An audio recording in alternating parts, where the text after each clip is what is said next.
WSET webinar. I'm talking to you from my home in the Rhône Valley about this area, and I hope I can transport you here virtually.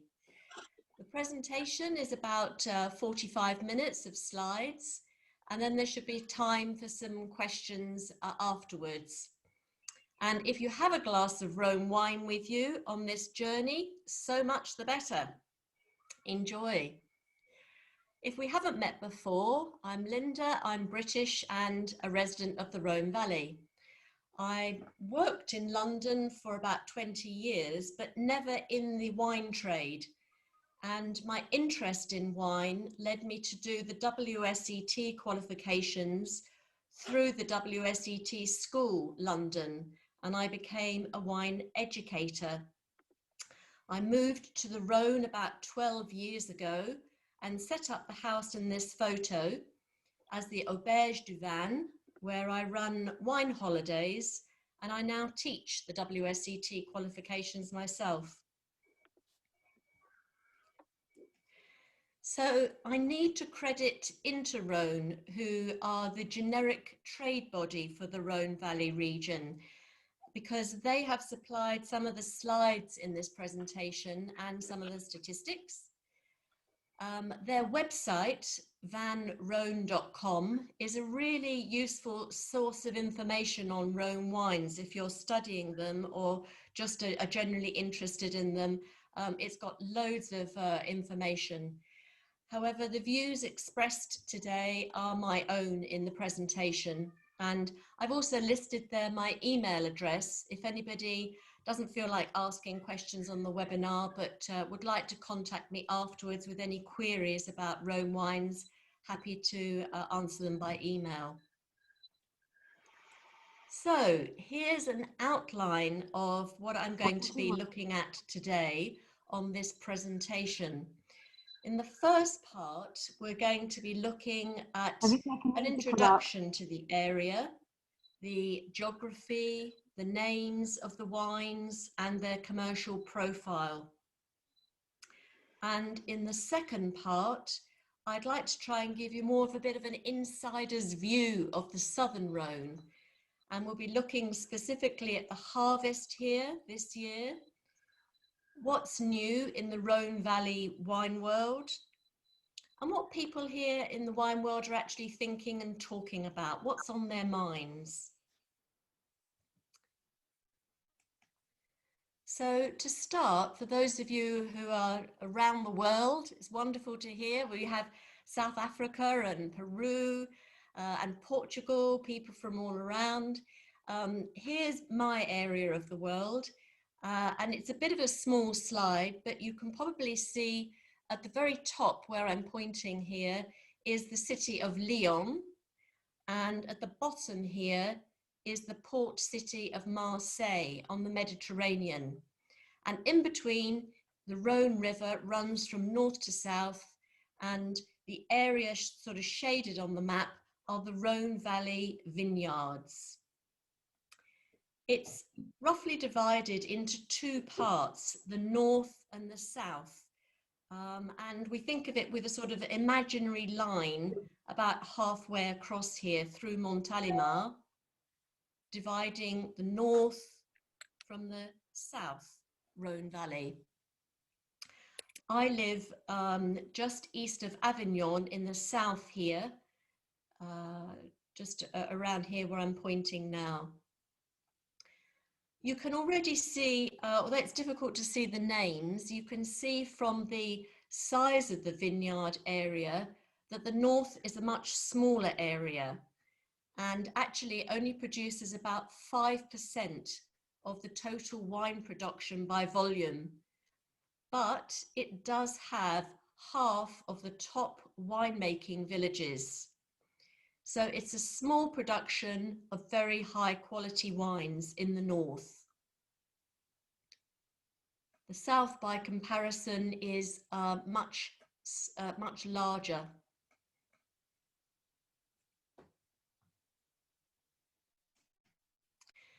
So here are the sort of key points of difference between the north and the southern Rhône. In the northern Rhône, the grapes are, the majority of the grapes are, wines are made from single varietal grapes. So the two that you might recognize would be Syrah, the black grape Syrah, and Viognier. So you get wines made 100% of those grapes up here in the northern Rhône. By contrast, the wines in the southern Rhône are blended wines, and they tend to be from a large number of varietals.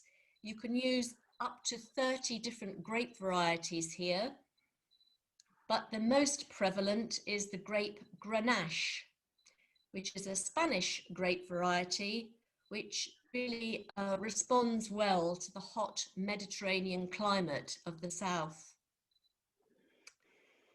In terms of the soils or the terroir, the north is mainly granite based, whereas in the south there are a large number of different types of terroir and soils, but probably limestone is the most common, but clay and sand are also present. And as I've mentioned, there's a slight difference in a climate. The northern Rhône has much more of a semi-continental climate, whereas the south is hotter, a more Mediterranean climate. So what does that translate into? What does the area look like? Well, here's a picture, some pictures from the northern Rhône of the topography. The grapes in the north are planted on the steep slopes of the Rhône River. And because the gradients is so steep, they have to be planted in terraces. And they use a particular training system here called the échalas. And you can see that on the right-hand side of the picture there. That's how they train their vines. Much of the vineyard work has to be done by hand because the tractors cannot get up onto these terraces as it's just too steep. The south, by contrast, is much more undulating, as you can see from the pictures here. So vineyards are bigger and easier to manage with machines, such as tractors and harvesters. The vines are also interspersed with trees or scrubland called garrigue. Many grape growers also diversify by growing olives through olive trees. They grow lavender or even truffles. Truffles are very big around here. They're grown underneath oak trees. But we have hedgerows of conifers or poplar trees to act as windbreaks for the Mistral wind. And the Mistral wind is a very strong, can be a very, very strong wind, which comes from north, flows from north to south. It comes down the Rhône Valley from the north. And it's often a wind that happens after we've had rain. So the rain tends to come in from the south, and which is what's happening today. We've had quite a bit of rain from the south today. And so tomorrow, the Mistral is going to kick in and it's going to push all those rain clouds back away. So it's known as the winemaker's friend because it prevents rot and mildew happening in the damp vineyards. So it's very, very good for the vines.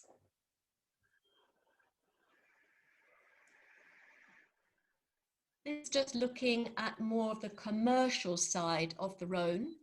The Rhône is the second largest quality wine region in France. And here we've said in 2017, there were 372 million bottles sold. And that's quite incredible. That, if you think about it, that's about over 1 million bottles a day are produced in this region. So it's a huge area of production.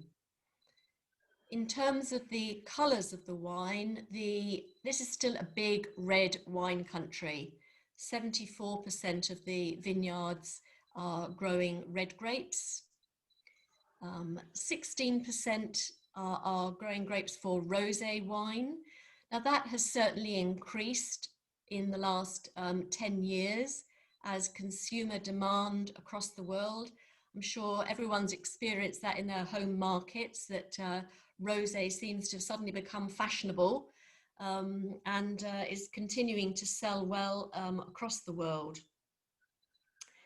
There's 10% of white grapes grown in this region, but we've also seen a lot of consumer demand for Rhône white wines increasing in the last couple of years.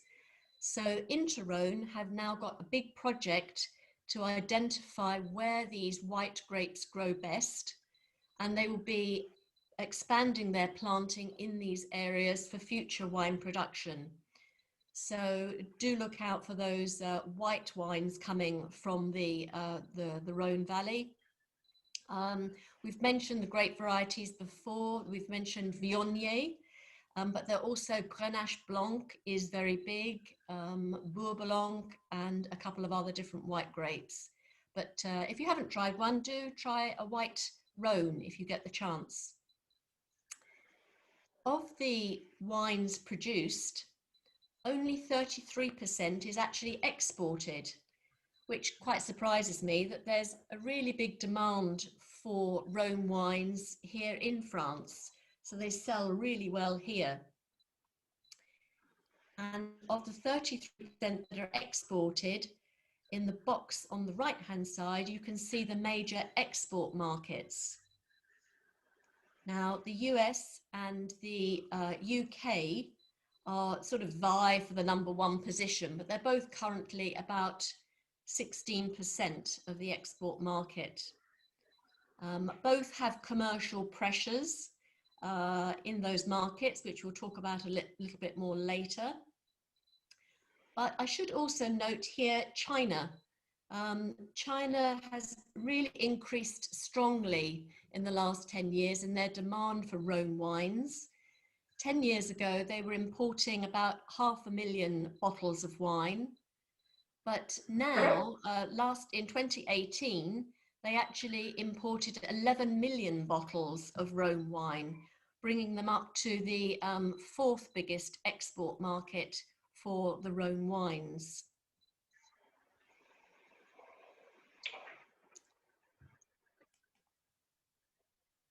Now, this is a busy slide, and it's a bit difficult to see.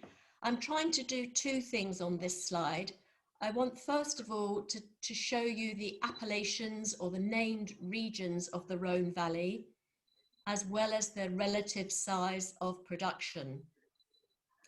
So if we look on, if you can see on your screen on the right-hand side there, the production of the area known as the Côte du Rhône is about 70% of the production of the Rhône Valley as a whole. And the other 30% are made up of what are called the other Appalachians of the Rhône Valley. Now that's a number of different appellations. The biggest is the Ventoux Appellation Contrôlée, which is where I am now, and I'm going to be talking a little bit more about later. That makes up 9% of the total production of the Rhône Valley. But for this slide, I'm going to move across to the pyramid here, which explains the quality levels of the Côte du Rhône wines, which, as I say, is 70% of the production of the Rhône Valley. If we start at the bottom of the pyramid, the regional Côte du Rhône wines make up about 46% of the production of the Rhône Valley. So these are wines which will just say Côte du Rhône on the label on the bottle. These are good everyday drinking wines. But if you move up the pyramid a little bit, you get to what are called the village wines. And there are two types of village wines. They are, can you hear okay? Yep. Okay, the village wines make up about 13% of the total production. And there are 95 villages in all. And 21 of those villages can actually add the name of their village onto the bottle of wine. So, for example, they will have Côte de Rhône Village Sablé, and that means they're one of the 21 special villages of the Côte de Rhône, and they can actually use the name of their village. Then at the top of the pyramid, we have what are called the cru wines. And you will have heard of Châteauneuf-du-Pape, because that's probably the most famous cru village in the Rhône Valley. But there are another 16 of them. And these will all be covered on a WSET level 3 course, if you are planning to do that, or if you've already covered that on WSET level 3. So there we are. That's all the, a little bit of the background there for you. We've covered the geography of the region. We've looked at the landscape and what that looks like. And we've looked at the names of some of these regions. And so now we can focus on what's actually happening in the Rhône Valley today.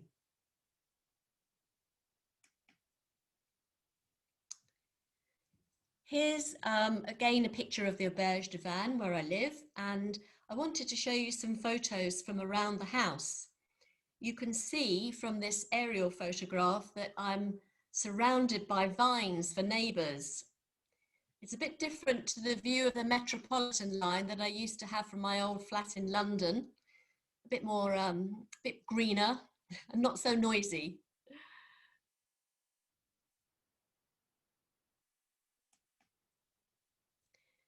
So here's a view from the house, a photo I've taken from the house looking north. And you can see the vineyards here. All these vineyards that you can see come under the Ventoux appellation that I mentioned earlier, producing about 9% of the Rhône, of the wines of the Rhône Valley. Some of you will recognize Mont Ventoux. If you are a cyclist, it's a classic stage of the Tour de France. I can see people nodding there. But you can see the wide flat areas ahead of Mont Ventoux. These are ideal for mechanization.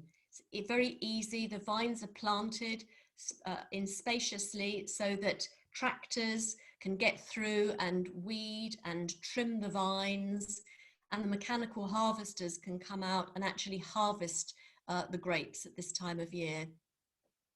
There are actually vines up to about 400 meters on Mont Ventoux. Chateau Pesquier has the highest vines at about 400 meters, or that's 1,200 feet. So now it's time to meet my neighbors. May I introduce you to Madame Viognier. This is literally the parcel of land that's just outside of my window here. And my friend Karen, who should be on the call, introduced me to a game which characterizes grape varieties as actors. And we decided that if Viognier was an actor, she would be Mae West. She's voluptuous, generous, spicy, and fruity. That's your Viognier.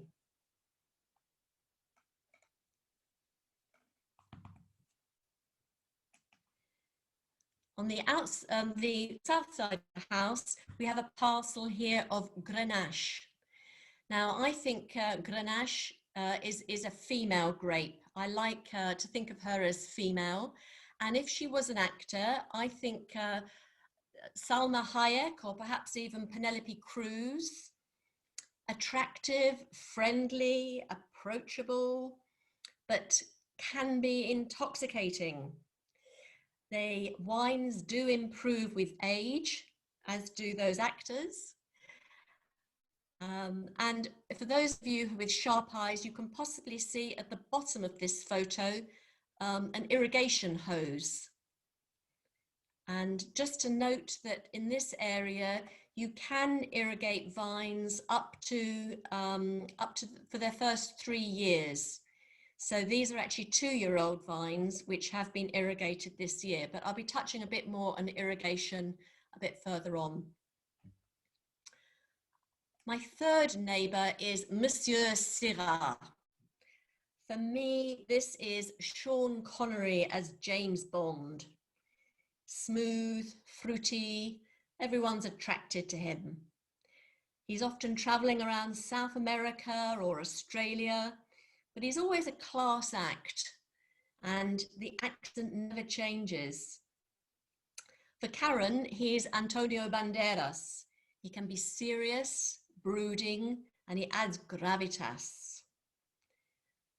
So there you are. That's a sort of run through of my neighbours and the major grapes around the house and the major grapes of the Southern Rhône. So now we're going to move on and look a little bit at the harvest here. So it's early days, but looking at the growing season from March until September till today, we started with some frost in some parts in March, and again some areas of the Rhône had hail damage at the end of May. But otherwise it was a warm spring and a consistent hot summer. There was very little rain this year, and in fact, limited irrigation has been authorised for Côte du Rhône and Côte du Rhône village wines between mid-July and mid-August. They stop it at the middle of August because they don't want the grapes to swell too much just before the harvest.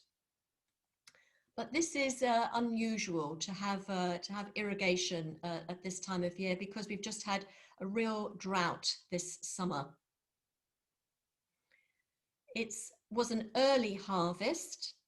They started picking about the end of August, and it's still ongoing as we are now. There's a lot of, when I'm driving around, there's a lot of unpicked Grenache out there. Grenache is always the last grape to be picked. They pick the white grapes first and then move on to the Cinsault and then the Syrah and last of all the Grenache. It's a bit too early to make conclusions about volumes of wines because not all the grapes are in. And we have got these pockets of frost and hail in various areas. But generally the grapes, people are telling me, are healthy and clean. The only area that has come out with some bad news is the Cru village of Taval, which is known for its its rosé wines, and they were possibly the worst hit area. And they declared that the volumes there will be 30% lower this year due to those adverse spring conditions that they experienced.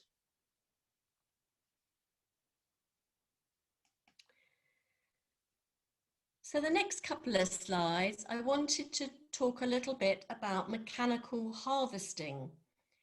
It's not a subject that you see covered in most WSET textbooks, and most books tend to assume that grapes are handpicked.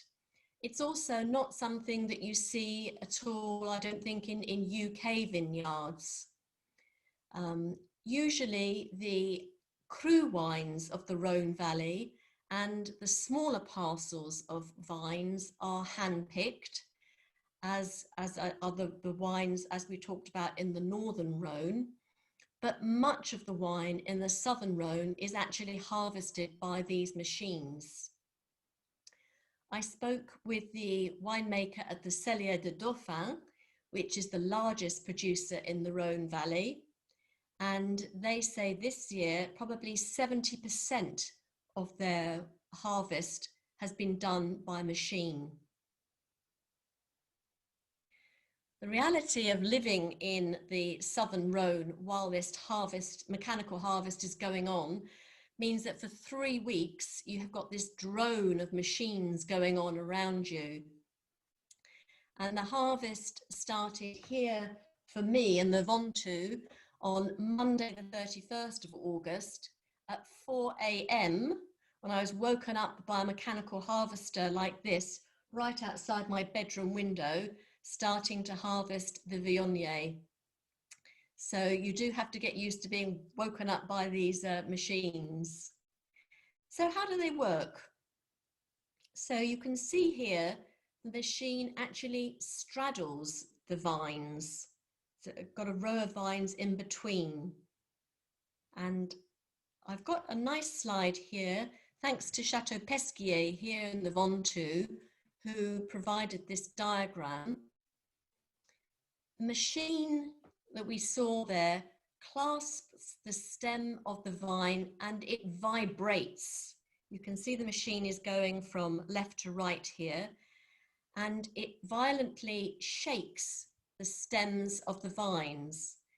And these vibrations inside the machine cause the berries to fall off their stems, and they fall onto a sort of ongoing conveyor or roller inside the machine. This roller then picks up the berries and carries them to the top, where the berries under point 3 there are thrown into reception bins or hoppers at the top of the machine.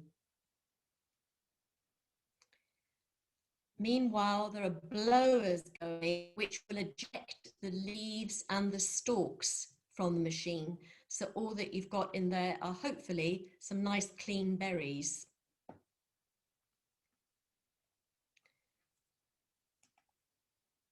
This is the back of the machine. And there's me looking into the machine, and you can see these vibrating rails that I was trying to describe, which violently shake the stem of the vine, causing the individual berries to fall off into the machine.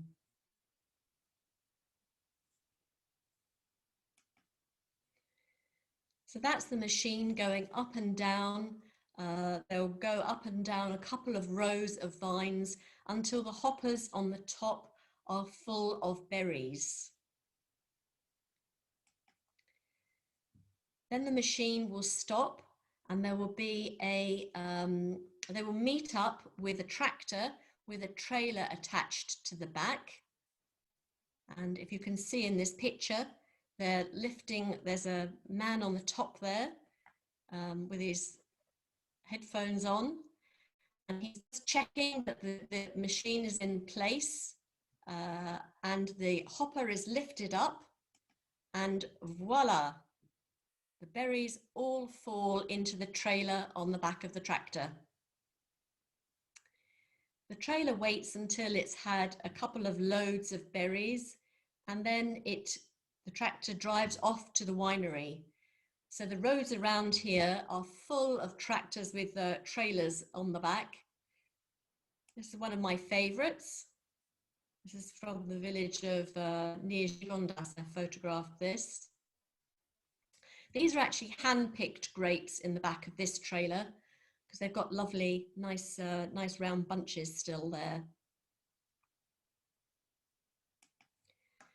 So why do they machine harvest? Well, it's particularly relevant for the larger producers and the cooperatives. One of the main points is you can react really quickly to the local weather conditions. If you see rain coming in, you can quickly get your grapes in. You're very responsive to the situation. The time as well, as you can imagine, a mechanical harvester like this picks a hectare of grapes in about an hour. Is much more efficient than hand picking the grapes. They can work early mornings, they can work in the dark. They've got big headlights on the front of them. And talking again to Célia de Dauphin, they actually start their machine harvesting about 2 a.m. And they like to pick the grapes that are going to go into their white and rosé wines at that time, in the middle of the night or first thing in the morning, because it will preserve the natural freshness and keep the wine, keep the grapes cool until they get to the winery. At the moment, sunrise is about 7 a.m. around here. So you can see they can get in a good 5 hours work, which you couldn't be able to do if you had people picking in the dark. Another advantage of these machines is that most modern machines take out the leaves and the stalks, and therefore you're effectively de-stemming even before you get to the winery. So the red grapes can go straight into the crusher when they get to the winery. And the last point there is really the downsides of manual labor. Here, employees hand-picking grapes cost, with taxes, about 20 euros per hour. They're often Spanish or Eastern European, so therefore the teams need accommodation, they need transport, and this year they need extra hygiene measures for COVID as well. So there's lots of costs associated with manual harvesting that you wouldn't get necessarily with a nice machine. So there you are, that's a little bit of machine harvesting for you. We're now going to look at what's new in the region. And first of all, we're going to look at the promotions in the Appalachians. Remember, we had that pyramid earlier of the wines of the Côte de Rhône, and wines, villages do change and villages do move upwards in that pyramid. The ultimate being to become cru status. And the last village to become a cru was the village of Rhne, which became a cru way back in 2016, but we haven't seen any more since then. But there are also 4 new villages which can add their name to a Côte de Rhône village on the front label of the bottle. So these promotions are in recognition of both the terroir of the village and also the wines produced. So you might not have come across these names before, but do look out for Côte de Rhône Village Sainte-Cécile, Côte de Rhône Village Suze-la-Rousse, Côte de Rhône Village Vaison-la-Romaine, and in 2018, Côte de Rhône Village Saint-Andiol. I'll just show you where these villages are on the next slide. Here you are. I mentioned that there were 95 villages which use the term Côte de Rhône village. They're all here in the southern Rhône. And 21 of them which can use their name are in this red box here. Here's the last one I mentioned, Saint-Andiol. It's just here on the right bank of the Rhône in the Ardèche region. So these are new names that you might see in the marketplace. I actually think Côte de Rhône Village is a very exciting area because the wines, I think, are excellent value. They don't get as much recognition as the cru wines do. But they're worth looking out for in the UK or wherever your home market is. Really good value wines. Again, the feedback from Joe from the Cellier de Dauphin was that they're launching next year, I think, a range of specifically village named wines. So they will be making a big feature of that in the future. But if you want to try one of the Cellier de Dauphin village wines, they currently have, if you're in the UK market, they have a Côte du Rhône Village wine in Waitrose, which is very good, and that sells for about £9.99. Another wine recommendation from this area, I had this earlier, and I didn't have time, unfortunately, to advise you all of it before the presentation, but I chose a wine from Aldi because I thought many of you are in the UK, and this is one that is therefore widely accessible through Aldi. And this is the wine. It's just called Côte du Rhône Village. This is the 2019 vintage that I've got, but it's currently the 2018 is the vintage that's available in Aldi shops in the UK market. And as I say, really good value. I've actually got one here, which I've opened earlier. So if those of you who are on the call, if you've got a wine, it might be worth having a sip of your wine now, and perhaps we can share that later after I've done the presentation. But this is, as I say, a good example of a Côte du Rhône Village wine. It's a lovely medium intensity ruby color because of its youth. On the nose, there's some lovely ripe cherry and raspberry fruit coming through there. Very yummy.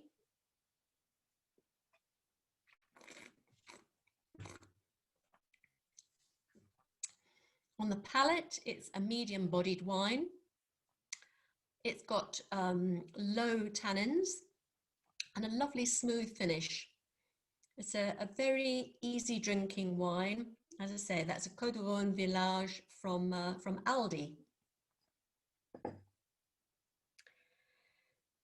So moving on then to what else is new in the Rhône Valley.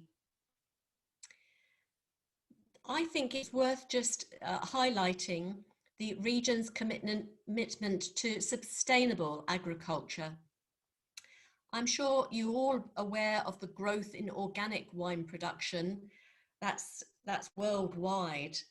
And certainly sales have been growing of organic Rhône wine for many years now.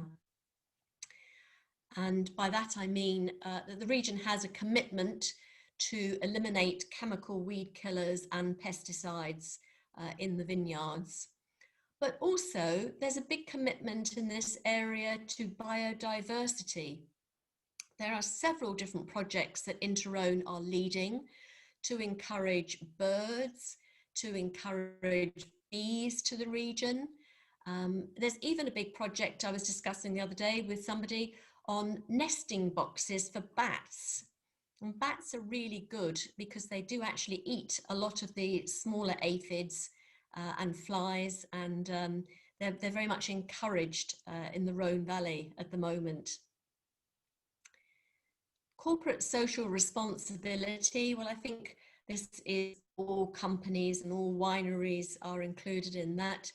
This is more sort of direction of the packaging of wines. How are we packaging wines these days? Aiming to reduce the use of plastics, increasing recycling of materials. All those sorts of things are very much being implemented in the Rhône Valley. This is just a slide I had from Interrhône, which showed the share of organic wine across France. And you can see here that in the 2017 harvest, 8% of the wine of the Rhône Valley was actually organic. That I'm sure that's increased by now. I'm sure that's nearer 10% in 2020. But you can see here Provence are doing very well. 16% of Provençal wines are now organic and increasing. So that's quite interesting.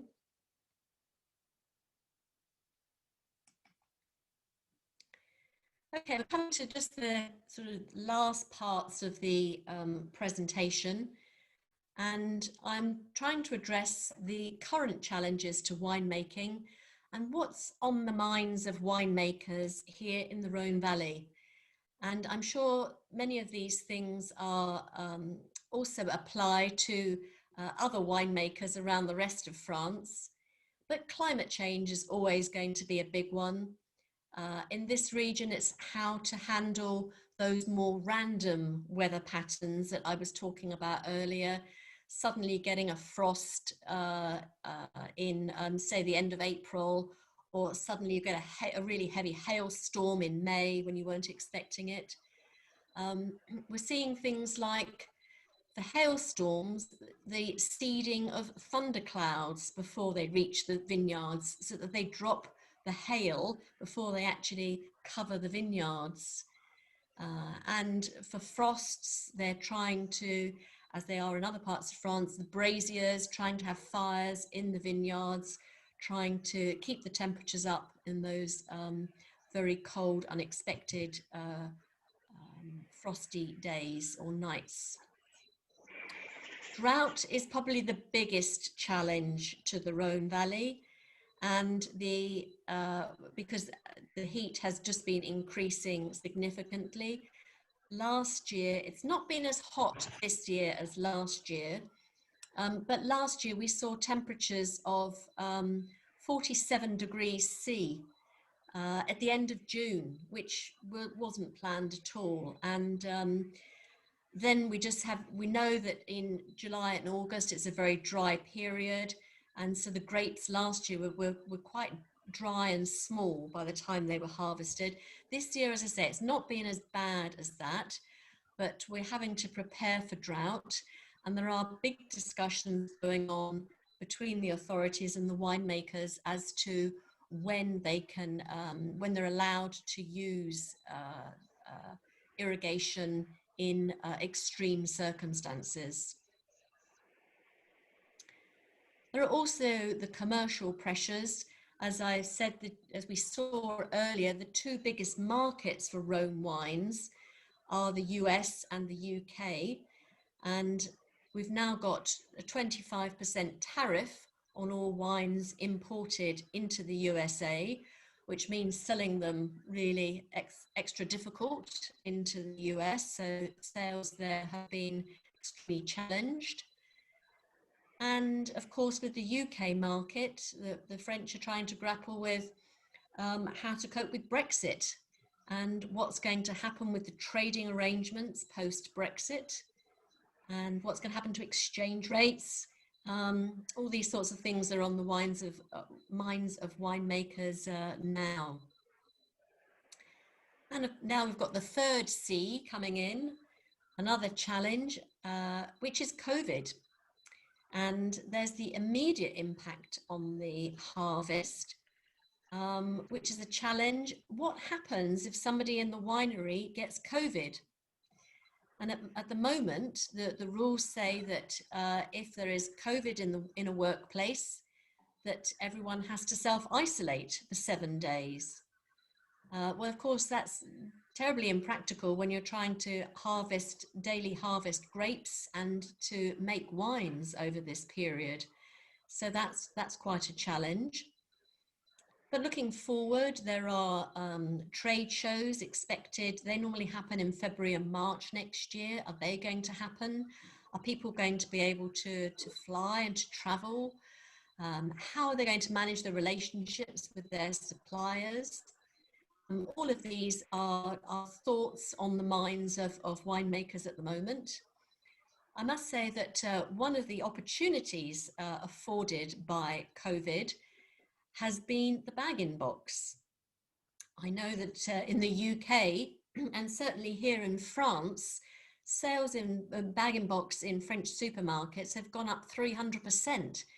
It's suddenly selling really, really well in markets. So lots of producers desperately trying to get their wine into bag-in-box and into the French supermarkets and the UK supermarkets to supply them. So it's not all bad news.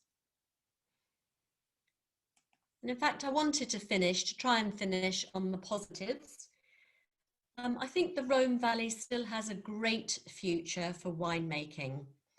Yes, we have to be prepared for more extreme weather events, but winemakers are doing what they can to adapt, and it's still a comparatively benign climate for grape growing. I think it's important to say that Interrhône is a very forward-thinking and dynamic trade body addressing the issues of the community, and they've got great plans in place for the future development of this region. The current president of Interrhône is Michel Chapoutier, who many of you will know for being a famous winemaker in the Northern Rhône, as well as some wines down here in the south and across the world. And he's quite a visionary and an inspiration.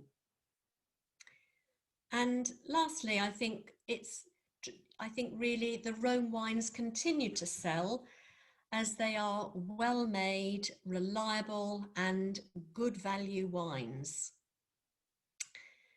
So that's all I was going to say about the presentation. There is a last slide here to thank WSET School London for hosting this presentation and for hosting me, giving me a chance to speak to you all. It's quite exciting to think there are 83 people out there all listening to this. Hopefully you've got a glass of Rhône wine in your hand.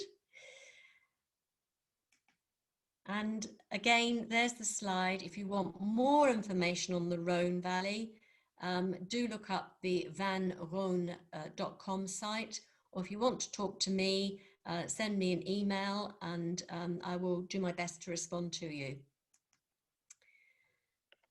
So that's all I had in the presentation. So Richard, you've joined us there. Yeah, I just want to say a big thank you for that. It's great to get your insight and hear how it is on the ground as well, as it were. Yeah, it was really fascinating. Now, have you got some time? There were some questions. Yes, indeed. Yes, we've still got plenty of time. I think we've got about 10 minutes for questions. Popping up if I work through the chat. So one was, are the wineries still open for tastings?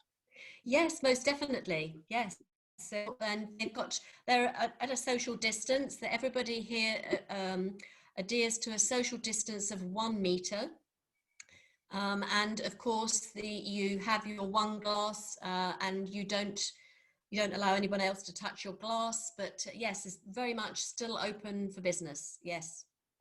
Great, it's good to know. Then there was a question about the difference between organic and biodynamic viticulture. Well, as you know, Richard, you could probably do a whole presentation on the difference between those two types, but organic wines tend to be the wines that don't use chemical pesticides and fertilizers and things like that. Biodynamic winemaking is a stage beyond that. And as well as not using any chemical pesticides or fertilizers, the treatment of the vines is in conjunction with a calendar which looks at things like the phases of the moon, and is a much more holistic approach to growing grapes. I haven't got time to go into all the detail here, but I would say that biodynamic wine producers on the whole tend to spend about 4 times as much time in the vineyards looking after their vines than a regular winemaker does. So there's a lot of care and attention that goes into the looking after the grapes in a biodynamic vineyard. Do you know how many there are in the Rhône? Biodynamic, it's difficult to say. It's definitely increasing. The most common label, if people are looking for biodynamic wines from the Rhône Valley, the most common label is called Demeter, and that's the label you'll see on the back of a bottle of wine. If it says Demeter, then it's been certified by that organization as a biodynamic wine. I would hazard a guess, and I think they would probably be included in the organic figures. So I would hazard a guess that maybe about 3 or 4% of the wineries of the Rhône Valley are biodynamic. Okay, 3 or 4%. Okay, great. Changing the subject from biodynamic, it was a question from Tim about how Rhone growers are addressing control of alcohol in wines. Is this an issue locally or internationally? Again, this is a big area, and I'll try and keep it brief. But the issue is that grapes, like particularly Grenache, come in quite naturally at high levels of alcohol. So the Grenache that will be harvested in the next couple of days is going to come in about 15.5% alcohol. And that there, you could argue, well, why don't you harvest it earlier when it's only 13%? The problem is that alcohol is only one component of the grape, and other components such as the tannins are not ripe yet, which is why they're waiting. So they wait until the tannins are ripe, but unfortunately you end up with high levels of alcohol, particularly in the Grenache grapes. Now, things that you can do to address this, in the Southern Rhône, as I've mentioned, you've got the great benefit of being able to blend your wines. So if you've got, if you normally have a wine which is say 50% Grenache and 50% other grapes, and your Grenache comes in at 15%, and you don't want to, you don't want to make such a strong wine, what you can do is increase the amount of other grapes in the blend, and grapes like Mourvèdre rarely seem to get above 13% of alcohol, even when they're ripe. So in a really year when you have got very ripe grapes in the Grenache, you might be putting more Syrah or more Grenache into the blend and less Grenache.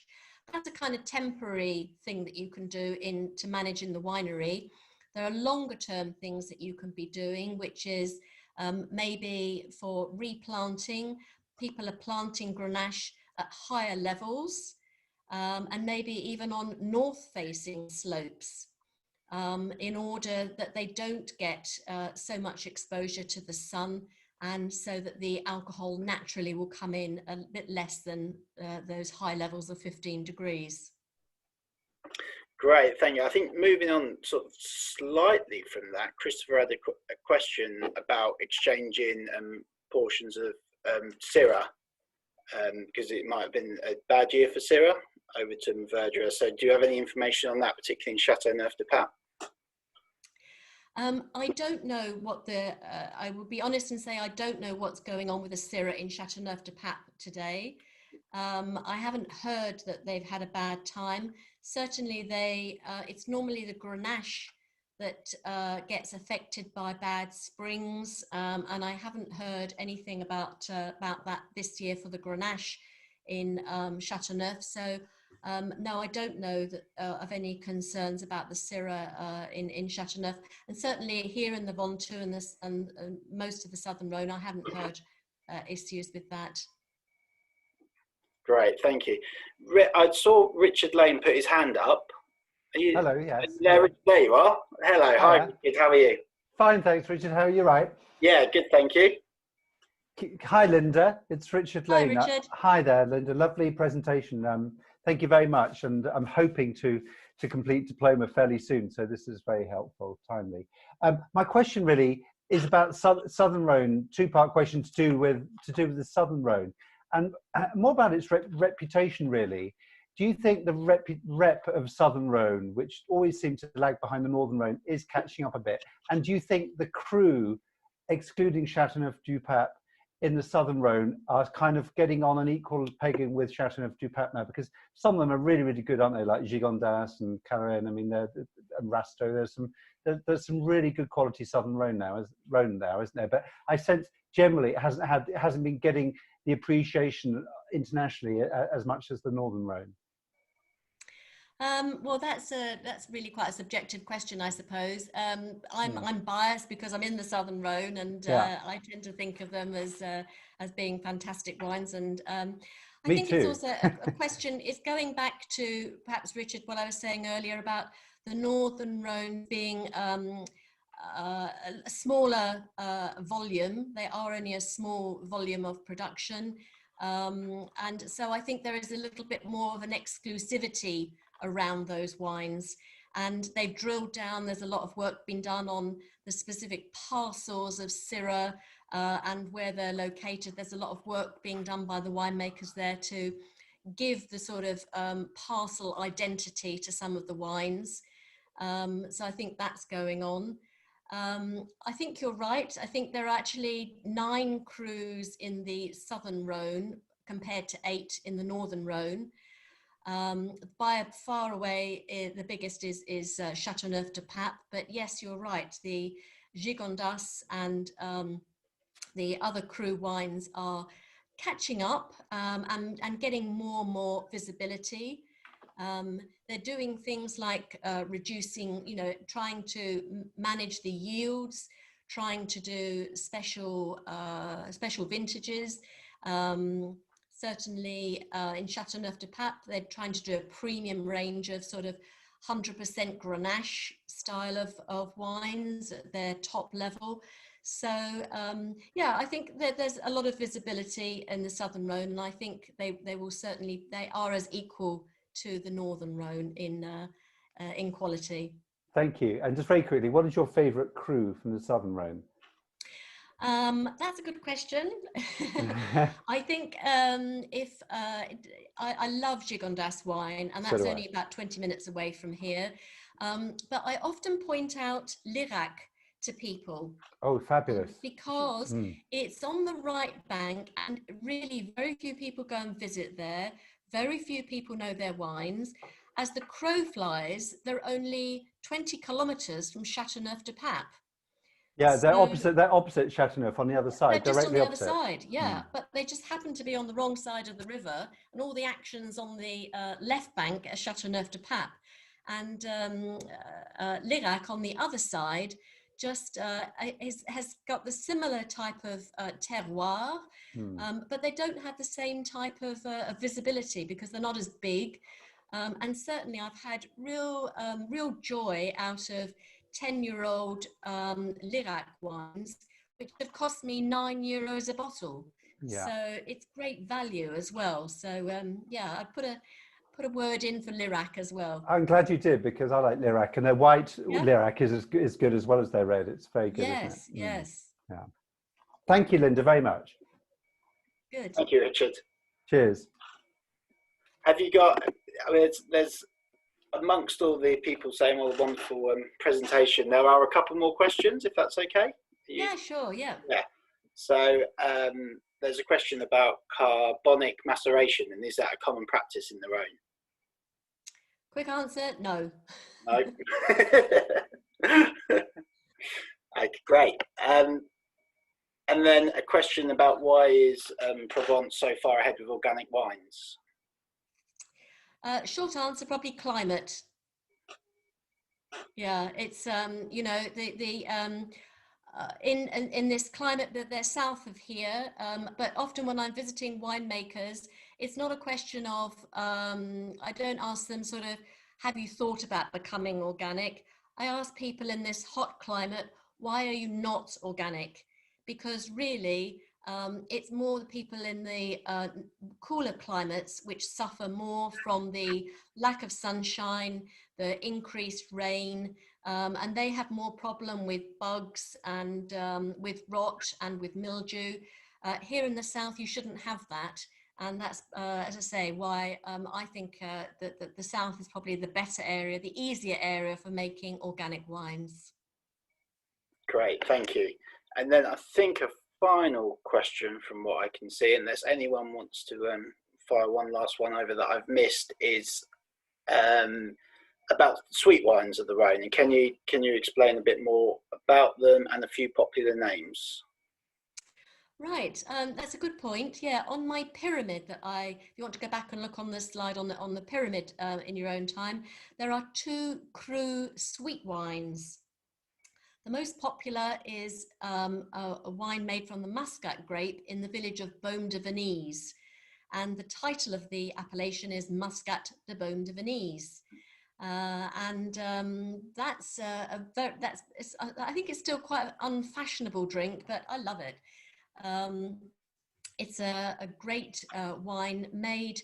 Probably the Muscat grapes are probably the first grapes in the Rhône to be picked, because they're picked very young and they're picked at night again when they're cold, because they want to preserve that lovely freshness. And for those of you who've had a Muscat wine, you know that gorgeous sense when you put your nose in a glass of Muscat wine of lovely floral, lychee, honeyed kind of characters coming through in the wine. So that's one that's, again, if you're in the UK market and you want to try the Muscat, Waitrose do the half bottle of Muscat de Beaume de Venise. The other one is, the other cru wine is from the village of Rasteau, which have a red sweet wine. And unfortunately, despite my attempts, I haven't been able to find this anywhere in the UK. But it's a sweet red wine made from the Grenache grape. So that's perhaps one to look out for. If you can't find it, you're going to have to come over here on holiday and try it in Rasteau. I'll take you to the village of Rasteau. There you go. Well, that's an offer you can't refuse.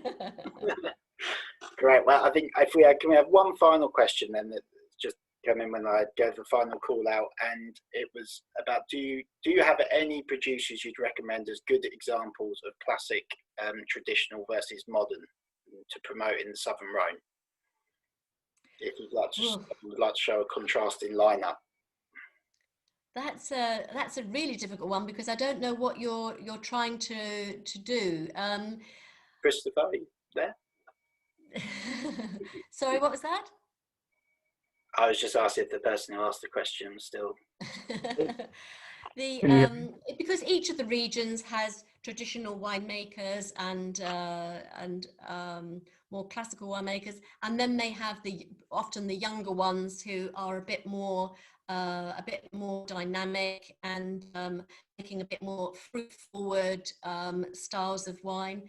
I have to say that, you know, when I was looking at this bottle of wine earlier, I really am not a fan of this whole medieval labelling and scripts on the front of bottles of wine. It just looks far too old-fashioned for me, and that just smacks to me of kind of like traditional. They're trying to appeal to a traditional market. But no, look at the big producers. I think if you're looking for someone traditional, you probably would want to go for someone in Châteauneuf-du-Pape, one of the big producers like Rhône or someone like that. If you were looking for someone a bit more modern, why not try Château Pesquier, who are here in the Ventoux region. They're winemakers, they're young guys, and just making really nice, interesting, fresh wines, and very passionate about what they do. So there's two recommendations. Great, thank you. I'm just sharing your email address, someone who wanted it on the chat. There you go. Yeah, there we are. It's just at the bottom there.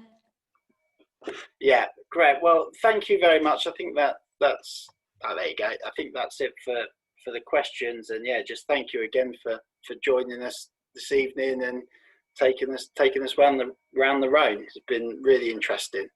Well, I know many of you can't travel at the moment, so I hope you've had a bit of a virtual tour of the Rhône, and yeah, so go and open a bottle of Rhône wine. Cheers. Yeah, absolutely. Cheers, everyone. Cheers. Bye now. Bye bye, and absolutely keep a lookout for any future events. We're doing these webinars for the foreseeable, really, until things change, which they don't look like they're doing. So yeah, please do keep a lookout, and we'll see you again soon. Okay. Merci Linda. Santé. Merci. Au revoir. Thanks Linda. Au revoir. Thanks Linda. Thanks, Au revoir. Thank you. Merci. Au revoir. Thanks a lot. Au revoir. Au revoir. Au revoir.